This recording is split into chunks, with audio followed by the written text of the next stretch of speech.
Welcome to a session on green skills. Today, we will learn about what is green skills and how we can go about maintaining a sustainable economy. The environment around us affects all aspects of our life, and all our day-to-day activities also affect the environment.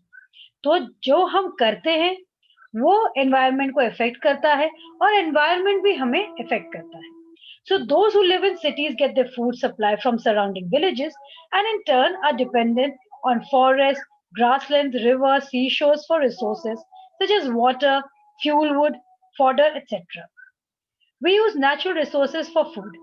Everything around us forms our environment and our lives depend on the natural world around us. So, with economic development, there has been an increase in environmental pollution. For example, with the introduction of high input agriculture, we can grow more food by using fertilizers, pesticides, and hybrid crops. But it has led to soil and environmental degradation. तो जैसे कि हम जानते हैं कि economic development अगर हमारे व्यवसाय को या पूरे हमारे जो अर्थव्यवस्था को डेवलप होना है, बढ़ना है, तो एक साथ साथ उसके प्रदूषण भी बढ़ता है. जैसे हम अपने कृषि उद्योग में अगर नए नए खाद्य पदार्थ उगाए तो उसके साथ साथ हमें खाद भी अलग अलग तरीके के लगाने पड़ते हैं. तो ये सब जो चीजें हैं इससे हमारे जो जमीन है, जो हमारा एनवायरनमेंट है, उसमें सब में डिग्रेडेशन आ जाता है, वो खराब होने लगते हैं. So we need to plan the use of resources in a sustainable manner so that we and our future generations can enjoy the good environment.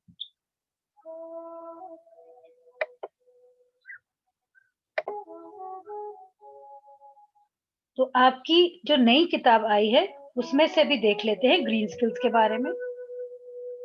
Traditional Indian beliefs inform us that there has been a strong relation between man and nature. Our ancestors used to worship nature. तो जैसे कि हम जानते हैं कि India में हमारे भारत में हम पंच तत्व के बारे में बात करते हैं. हम देखते हैं कि हमारे जो मनुष्य है, जो हमारी प्रकृति है, उसके साथ एक बहुत गहरा जोड़ है, एक लगाव है. सो एंसेस्टर जो हमारे पूर्वज हैं वो हमारे प्रकृति को पूजा करते थे.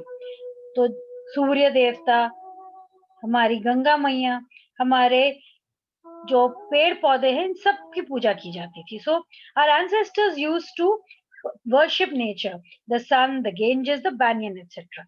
तो टेक्नोलॉजी उस टाइम में इतनी एडवांस नहीं रही होगी, पर हमारे जो पूर्वज थे वो जानते थे कि जो पंच तत्व है वो हमारे कितने जरूरी हैं.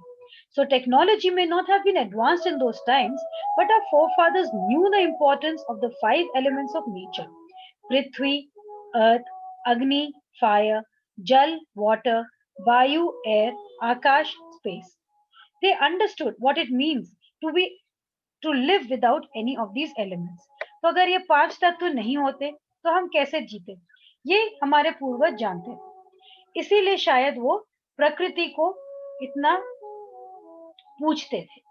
So as the human race progressed, we neglected the vitality of these elements in our lives. तो जैसे जैसे हमारी प्रोग्रेस होने लगी हम इसे छोड़ते हुए चले गए. So in pursuit to fulfill our unending wants, we started exploiting the nature that has resulted in what we see today, the scarcity. There is scarcity of clean water to drink, scarcity of pure air to breathe, scarcity of unadulterated food, rising issue of global warming, depletion of ozone layer. The list is long and unending.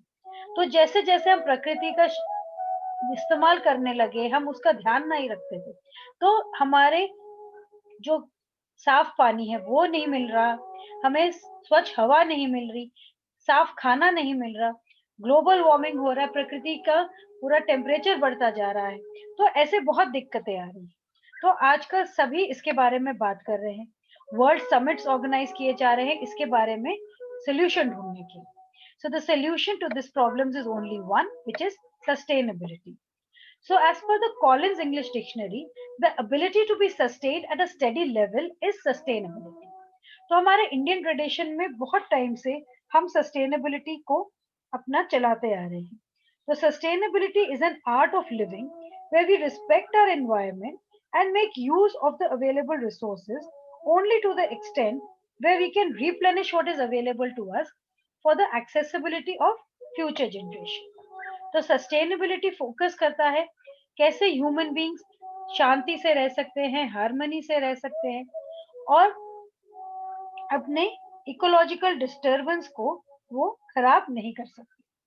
So the aim that we visualize in the long-term impact of our actions on environmental and take corrosive measures to maintain balance between our demands and the supply of natural resources. तो हमें देखना है कि हम क्या कर रहे हैं और हम ऐसे कोई तरीके अपनाएं जिससे डिमांड्स एंड सप्लाई हमारे नेचुरल रिसोर्सेज कम ना पड़े, आगे की जनरेशन्स के लिए भी रहे. तो सस्टेनेबल डेवलपमेंट जो है इसका फर्स्ट मेजर रिकग्निशन हुआ था internationally in 1972 at the UN conference of the human environment held in Stockholm. तो ये उस टाइम में इसका नाम नहीं रखा गया था, बट सबने माना था कि ऐसा कुछ हमें करने की जरूरत है. The term was popularized 15 years later in A Common Future, the report of the World Commission on Environment and Development, which included what is deemed the classic definition of sustainable development. तो यहाँ पे definition दिया गया 15 साल बाद, development which meets the needs of the present without compromising the ability of future generations to meet their own needs. The concept of sustainable development formed the basis of the United Nations Conference on Environment and Development held in Rio de Janeiro in 1992. तो इस summit में first international attempt रही action plan बनाने की, ताकि हम एक sustainable pattern of development बना सकें. Sustainable development was the solution to the problems of environmental degradation discussed by the Brundtland Commission in the 1987 report Our Common Future. तो Collins English dictionary के हिसाब से सस्टेनेबल डेवलपमेंट वो economic development है that is capable of being maintained at a steady level without exhausting natural resources or causing severe ecological damage. तो हम क्या क्या कर सकते हैं? हम सोलर एनर्जी यूज कर सकते हैं, हम वाटर को रीयूज कर सकते हैं, हम वो रेन वाटर को बचा सकते हैं, वेस्ट को हम सेग्रीगेट कर सकते हैं और रिट्रीट कर सकते हैं वेस्ट वाटर को. तो sustainable development focuses on long term integrated approach to develop a healthy social and economically viable society. The aim is to inculcate the value of self-resistance among the people, to save natural resources for everyone, to utilize judiciously and still ensuring its availability for future generations. तो सबसे पहले हमें हर एक small step जो हम ले रहे हैं उससे हम क्लीन और ग्रीन एनवायरनमेंट बनाएंगे, तभी हमारी सस्टेनेबल सोसाइटी बनेगी. So in our daily life, we can contribute to create a sustainable society by following 4 R's and 1 U of sustainability. They are refuse, reduce, reuse, recycle, and upcycle. तो सबसे पहले हमें वो products use करने से मना करना है, रिफ्यूज करना है जिससे एनवायरनमेंट हार्म हो जाए. तो जैसे प्लास्टिक हमें मना करना है. Reduce is the next step, that is minimizing the use of the products that may cause harm to the environment. तो कम करनी है वो चीजें जिससे हमारे प्रकृति को नुकसान पहुंचे. We must reuse these products as far as possible in order to reduce the waste generation. तो हमें जो भी प्रोडक्ट्स हैं उसको रीयूज करना है जितना हो सके. Next comes recycle. After reusing the product, we must try to recycle it as far as possible. When we recycle any product, the quality is usually affected and the new product is not of the same type or quality as the original product. इसलिए एक smart way निकाला गया है upcycling. यहाँ पे आप human skills को use करके आप उस प्रोडक्ट को अपसाइकल कर सकते हैं विद क्रिएटिविटी एंड इनोवेशन. तो पुराने प्रोडक्ट्स को या मशीन्स के साथ या हाथों से उसको नया लुक दिया जाता है. So by following the 4 R's and 1 U, we can contribute in reducing waste generation, thereby protecting the resources and keeping the environment safe.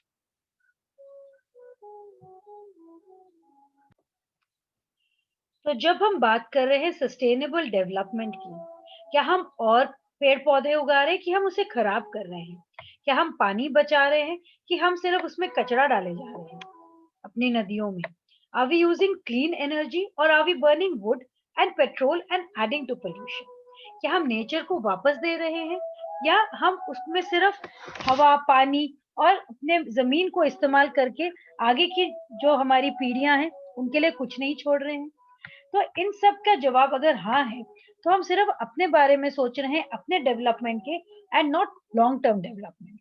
तो सस्टेनेबल डेवलपमेंट जैसे अभी हमने डिस्कस किया is a development that satisfies the needs of the present without compromising the capacity of future generations, guaranteeing the balance between economic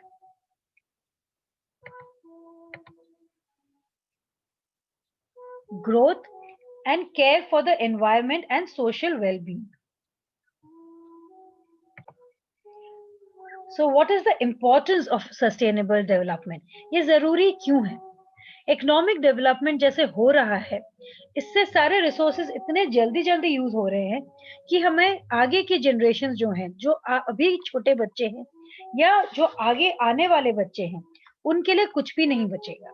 तो उनके लिए serious environmental problems होंगे, much worse than those that we are facing at present. Population बढ़ती जा रही है, income भी बढ़ती जा रही है, तो गुड्स के कंजम्पशन भी बढ़ते जा रहे हैं, इससे प्रोडक्शन बढ़ता जा रहा है और नेचुरल रिसोर्सेज भी यूज होते जा रहे हैं। इससे हम नए नए उत्पाद लेके आ रहे हैं। तो society must change its development strategy to new form where development will not destroy the environment. So this form of sustainable development can only be brought about if each individual practices a sustainable lifestyle. तो अगर हम सभी एक sustainable lifestyle maintain करें, जैसे अभी हमने बात करी थी रेफ्यूज, रिड्यूस, रीयूज, रिसाइकल सबकी, वैसे ही हम अपने नेचुरल रिसोर्सेज को संभाल के इस्तेमाल करें तो बचा के रख सकते हैं। So sustainable development is defined as development that meets the needs of the present without compromising the ability of future generations to meet their own needs. तो हम environmental friendly methods of farming use कर सकते हैं, जिससे हम agriculture crops या live stock बना सकते हैं, जिससे ह्यूमन या नेचुरल सिस्टम्स खराब ना हो। हम यूज ऑफ केमिकल्स को अवॉइड कर सकते हैं ताकि सॉइल, वाटर एंड बायोडाइवर्सिटी हमारी खराब ना हो। तो हमारी नई किताब में इम्पोर्टेंस ऑफ सस्टेनेबल डेवलपमेंट में यही हमने बात करी है कि concept of sustainability and sustainable development ये धीरे धीरे सबको अपनी तरफ ध्यान आकर्षित कर रहा है, और यूनाइटेड नेशंस हो या कोई अलग अलग कंट्रीज हो, ये सब यही कोशिश कर रहे हैं। पर ये हमें नहीं मालूम कि सस्टेनेबल फ्यूचर लगता कैसे है, दिखेगा कैसे, पर हमारी रिस्पॉन्सिबिलिटी होती है ग्रीन सॉल्यूशंस बनाने की। तो सस्टेनेबल डेवलपमेंट जो है वो बहुत जरूरी है। एक्सप्लॉयटेशन ऑफ रिसोर्सेज से डिप्लीशन हो रहे हैं, हमारे हवा, पानी और जंगल ये सब कम होते जा रहे हैं। तो हमें इसको सही तरीके से इस्तेमाल करना है ताकि ये फ्यूचर जनरेशन के लिए साफ सुथरे रहे। नेक्स्ट जनरेशन और अभी की जनरेशन, ये सारे बेसिक रिसोर्सेज खराब होते जा रहे हैं, कम होते जा रहे हैं, और इससे मेजर हेल्थ कंसर्न्स आ रहे हैं, जैसे कैंसर, ब्रोंकाइटिस और अलग अलग बीमारियां। तो सस्टेनेबिलिटी अगर हम इंश्योर करें तो ये सब प्रॉब्लम्स ही हम कम कर सकते हैं। राइजिंग डिमांड्स जो हो रही है उससे इकोनॉमिक डिस्पैरिटी हो रही है। Rich is becoming richer while the poor is becoming poor. तो अमीर लोग और अमीर होते जा रहे हैं और गरीब और गरीब। इससे अनइवन डिस्ट्रीब्यूशन हो रहा है अवेलेबल रिसोर्सेज का अलग अलग कंट्रीज में। इससे डिस्क्रिमिनेशन हो रहा है, क्राइम बढ़ रहा है और सोशल इम्बैलेंस बढ़ रहा है। तो प्रॉपर बैलेंस करने के लिए सस्टेनेबिलिटी जरूरी है। एनवायरमेंटल प्रॉब्लम्स जैसे climate change, emission of green house gases, ये सब भी बहुत बढ़ रहे हैं। तो अगर सब ध्यान दें तो ये हम सस्टेनेबल डेवलपमेंट से उसको कंट्रोल कर सकते हैं। और adoption of sustainable development in our daily life and at our workplace will also promote economic growth. तो यंग एंटरप्रेन्योर्स मिनिमम इन्वेस्टमेंट के साथ बेटर आउटपुट निकाल सकते हैं। Solar power plants, waste water treatment plants, electrical vehicles, इस सब से हम एनवायरनमेंट तो बचा ही सकते हैं, साथ में हम पैसे भी बचा सकते हैं और रिसोर्सेस भी।